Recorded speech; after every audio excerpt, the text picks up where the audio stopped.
கீர்த்தி சுரேஷுடைய நடிப்பில் revolver Rita படம் ரிலீஸ்க்காக காத்துக்கிட்டு இருக்கு. அந்த படத்துக்கான ப்ரொமோஷன் வேலைகள்லாம் நடந்துக்கிட்டே தான் இருக்குது. ஒரு இடத்துல வந்துட்டு சென்றாயன் அவர்கள் ஒரு விஷயத்தை பகிர்ந்திருப்பாங்க.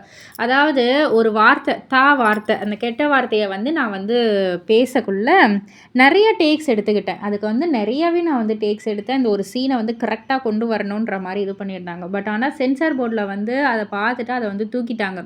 அது கரெக்டு தான். தப்பான வார்த்தையை தூக்குறது கரெக்டு தான். பட் ஆனால் அதற்கான உழைப்பை நான் போட்டேன். அது எனக்கு ரொம்ப வருத்தமா இருக்கு. ஒரு செகண்ட்ல அவங்க இது பண்ணிட்டாங்க. நான் அதுக்கு அத்தனை டேக் எடுத்தேன் அப்படின்ற மாதிரியான ஒரு விஷயத்த பகிர்ந்ததுக்கு கீர்த்தி சுரேஷ் அவர்கள் சொல்லியிருப்பாங்க. நீங்கள் உங்களுடைய உழைப்பை பற்றி பேசுகிறீங்க. பட் ஆனால் சென்சார் போர்டில் அதை எடுத்து தான் ஆகணும். அதுதான் கரெக்டு.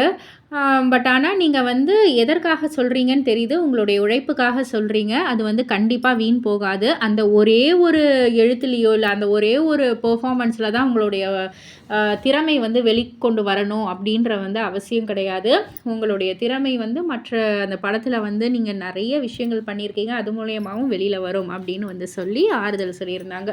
இதை பற்றி நீங்கள் என்ன நினைக்கிறீங்க? உங்களுடைய கருத்து என்ன அப்படின்றத கீழே உள்ள கமெண்ட் பாக்ஸில் குறிப்பிட்டு சொல்லுங்கள். மறக்காமல் சேனலை சப்ஸ்கிரைப் பண்ணி பக்கத்தில் உள்ள பெல் ஐக்கானை கிளிக் பண்ணிவிடுங்க.